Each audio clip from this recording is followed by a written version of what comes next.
కేటీఆర్ విమర్శించారు. ఈ రకమైన నిర్ణయాలతో సామాన్యుడు జీవించే పరిస్థితి లేదని ఆవేదన వ్యక్తం చేశారు. హోటల్ కార్మికుల నడ్డి విరిచేలా కేంద్రం నిర్ణయం ఉందని మండిపడ్డారు. గతంలో ఎవరూ ఇంత పెద్ద ఎత్తున గ్యాస్ ధరలను పెంచలేదని అన్నారు. ఈ ప్రభావం కార్మికులు సామాన్యులపై ప్రతికూలంగా ఉంటుంది అని కేటీఆర్ తెలిపారు. ప్రధానమంత్రి నరేంద్ర మోడీ గారు ప్రతిసారి ఎలక్షన్లు అంటూ ఏమన్నా జరగంగానే తెల్లారే సిలిండర్ ధరలు పెట్రోల్ ధరలు పెంచుడు ఆయనకు అలవాటైపోయింది. దేశ చరిత్రలో వచ్చే సంవత్సరం అయితే సరిగ్గా 80 ఏళ్ళు నిండుతుంది భారతదేశానికి స్వాతంత్రం వచ్చి. 80 ఏళ్లలో ఎన్నడూ పెంచనంత పెద్ద ఎత్తున వాణిజ్య సిలిండర్ల మీద అంటే హోటళ్లలో వాడే సిలిండర్ల మీద ఇవాళ రేట్ ఎంత పెరిగింది ఎరికేనా మీకు? తెలియదా?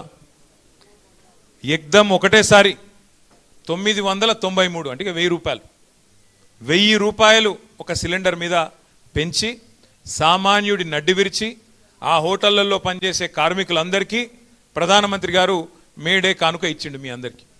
ఏది 1000 రూపాయల సిలిండర్ ధర పెంపు. దీనివల్ల ఏం జరుగుతుంది, ఏమవుతుంది ఒక్కసారి మీరు ఆలోచన చేయండి. సాధారణంగా ఎన్నడూ ఏ ప్రభుత్వం చేయలేదు ఇట్లాంటి పని. ఇవాళ ఈ కేంద్ర ప్రభుత్వం చేస్తూ ఉన్నది. ఇప్పటికే ముడి చమురు ధరలు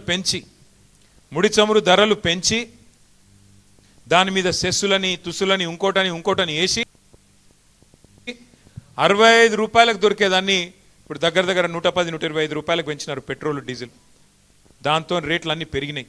మళ్ళీ ఇప్పుడు సిలిండర్ కూడా పెరిగితే సామాన్యుడు బతికేది ఎట్లా?